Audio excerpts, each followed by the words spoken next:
Ustadz, di waktu muda dan belum menikah, saya berdoa diberi mati syahid. Namun setelah menikah mempunyai anak, saya takut berdoa mati syahid, Ustadz. Apakah doa saya waktu muda dulu tetap akan dikabulkan, Ustadz? Dan apakah saya salah bila saya takut mati syahid dalam perang, Ustadz? Eh, Mudah-mudahan tetap akan dikabulkan dan tidak perlu khawatir, tidak perlu takut. Bagaimanapun antum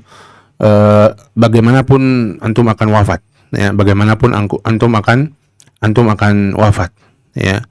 Eh, apa namanya? Kemudian kalau antum wafat dalam keadaan syuhada, subhanallah, ya.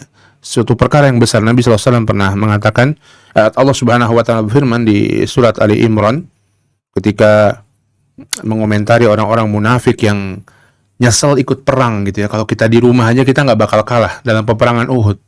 Ya, kata Allah Subhanahu wa taala, "Qul law kuntum fi buyutikum la barazal ladzina kutiba alaihimul qital la baraza kutiba alaihimul qatlu ila madhaji'ihim." Katakan wahai Muhammad, "Law kuntum fi buyutikum." Kalau engkau di rumah-rumah kalian nggak keluar perang, la barazal ladzina kutiba alaihimul qatlu ila madhaji'ihim. Akan keluar juga orang yang takdirnya sudah meninggal di atas di medan pertempuran atau di gurun pasir, akan keluar juga ke situ. Walaupun tidak dalam untuk peperangan. Mungkin dia keluar, tiba-tiba keluar di sambar geledek di gurun pasir, akan mati juga di gurun pasir itu. Maka tentunya mati di situ dalam keadaan kesambar geledek, dengan mati di situ dalam keadaan syuhada lebih mulia.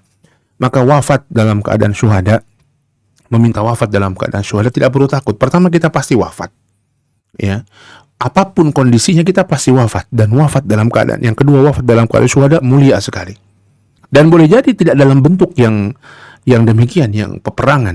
Dan ini juga sama seperti apakah ketika kita berdoa wafat sebagai syuhada, artinya kita mengharapkan Indonesia ada peperangan, di negeri kita ada peperangan? Enggak mesti. Bisa jadi kan seperti kita dikatakan peperangan atau berjihad syuhada, yaitu syuhadanya orang-orang yang berdakwah di jalan Allah Subhanahu wa taala. Bisa jadi demikian, karena itulah medan jihadnya para dai, orang-orang yang berdakwah dan membantu dakwah di Indonesia hari ini, ya. Maka tidak perlu khawatir, tidak perlu ragu ketika berdoa dengan meminta kepada Allah menjadi seorang yang gugur dalam keadaan syahid dengan tulus. Mudah-mudahan, dan itu kemuliaan bagi seseorang, kemuliaan, ya. Mudah-mudahan walaupun nggak mesti dalam bentuk peperangan kan gitu. Mudah-mudahan Allah Subhanahu wa taala memberikan kebaikan pada kita. Wallahu a'lam bishawab.